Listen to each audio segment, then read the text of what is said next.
ভাবুন তো, একটি শিশু হাতে খাতা কলম, কিন্তু স্কুলে না গিয়ে সে ক্লাস করছে একটি পরিত্যক্ত ট্রেনের কামরায়। কারণ তার স্কুল এতটাই ঠান্ডা, সেখানে শ্বাস নেওয়াও মুশকিল। বলছি ইউক্রেনের বর্তমান পরিস্থিতির কথা। এখানে শীত মানে শুধু ঠান্ডা নয়, শীত মানে বেঁচে থাকার লড়াই। ইউক্রেনের কিয়েভ অঞ্চলের ব্রোভারি শহরে রাশিয়ার হামলার পর বন্ধ বিদ্যুৎ ও গ্যাস। ঘরের ভেতরের তাপমাত্রা নেমে এসেছে মাত্র 5 ডিগ্রি সেলসিয়াসে।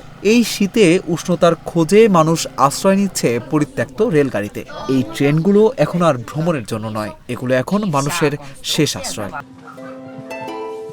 13 বছর বয়সী ডেনিস ইয়াতসেনিউক জানায়, বিদ্যুৎ না থাকায় তাদের ক্লাসরুম এতটাই ঠান্ডা হয়ে গেছে যে শিক্ষকরা বাধ্য হয়ে ক্লাস নিচ্ছেন এই রেলগাড়ির ভেতরে। অন্যদিকে 9 বছর বয়সী ওলেক্সি স্বপ্ন দেখে একদিন সে রেল চালক হবে, ট্রেন চালাবে বহু দূরে। এখানে আশ্রয় নেওয়া 62 বছর বয়সী মিখাইলো, যিনি একজন ইউক্রেনীয় সেনার বাবা। তিনি বলেন, বাইরের ঠান্ডা থেকে বাসায় ঢুকে দেখি ভেতরে মাত্র 5 ডিগ্রি। এই যুদ্ধ আমরা কখনোই চাইনি, আমরা শুধু শান্তিতে বাঁচতে চেয়েছি।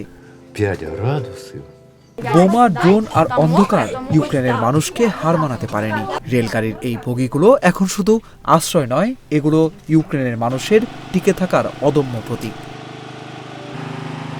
অভিষেক তরফদার, অঞ্জন, ইন্ডিপেন্ডেন্ট ডিজিটাল।